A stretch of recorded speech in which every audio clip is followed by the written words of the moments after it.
दोस्तों हक़ मौजूद अज 14 मार्च सॼी समूरी दुनिया में दरियानि जो आलमी ॾियारो पियो मल्हायो वञे।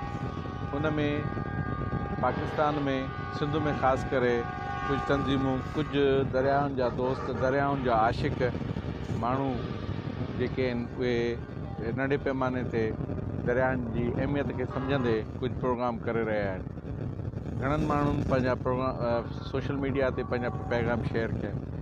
मुंहिंजी बि तव्हां दोस्तनि खां रिक्वेस्ट आहे त असां सिंधु दरिया जा आशिक़ आहियूं। सिंधु दरिया असांजो जीवनदान आहे ऐं असां कोशिशि कयूं त सिंधु दरिया खे बचाइण जे लाइ वॾनि डेमनि ऐं उन जे रस्ते में ईंदड़ जेकी बि रुकावटूं आहिनि उन्हनि खे बचाइण लाइ कोशिशूं वठूं।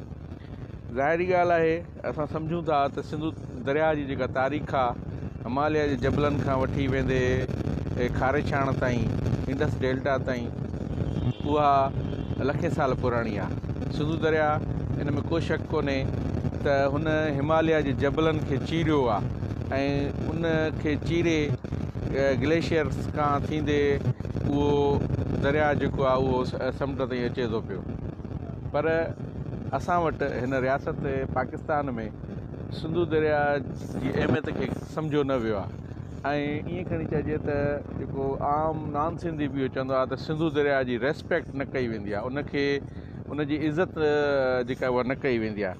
असां सम्झूं था पिया त पाकिस्तान में रियासती सतह ते कश्मीर जा ॾियार मल्हाया वेंदा आहिनि, 23 मार्च मल्हाई वेंदी आहे, 14 अगस्त मल्हाई वेंदी आहे, या जेके बि ॿिया ॾियार मल्हाया वेंदा आहिनि। पर ख़ासि करे जेके सिंधु दरिया आहे जंहिंसां तव्हांजी हिकिड़ी इकानमी जुड़ियल आहे, जंहिंसां तव्हांजो जीवनदान जुड़ियल आहे, उनजो ॾियारो असां वटि न मल्हायो वेंदो आहे। मां बि हाणे बि पंहिंजनि दोस्तनि खे चवंदुसि त पंहिंजा नंढा नंढा मैसेज जेके आहिनि अॼोके ॾियार जे हवाले सां जेके आहिनि उहे तव्हां शेयर कयो ऐं उनखे अॻिते वधायो त जीअं पाण अॼोके ॾींहं जी जेका अहमियत आहे उनखे थोरो वधाए सघूं।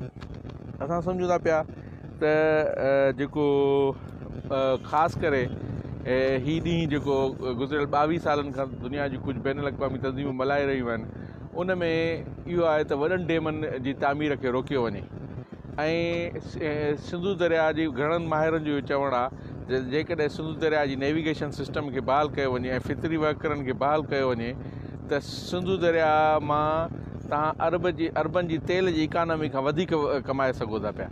पर न ॼाण त सिंधु दरिया खे असांजे हितां जी रियासती हुकुमराननि कॾहिं बि ओड़ी अहमियत न ॾिनी आहे ऐं उनजो ई कारण आहे त असां भोॻे रहिया आहियूं कंहिं न कंहिं शिकिल में। असां ॿीहर मुंहिंजी दोस्तनि खे अपील आहे त सिंधु दरिया जी अहमियत खे सम्झंदे पंहिंजा नंढा नंढा पैगाम ऐं मैसेज जेके आहिनि उहे तव्हां सोशल मीडिया ते शेयर कयो त तमामु बहितरु रहंदो। महिरबानी दोस्तों।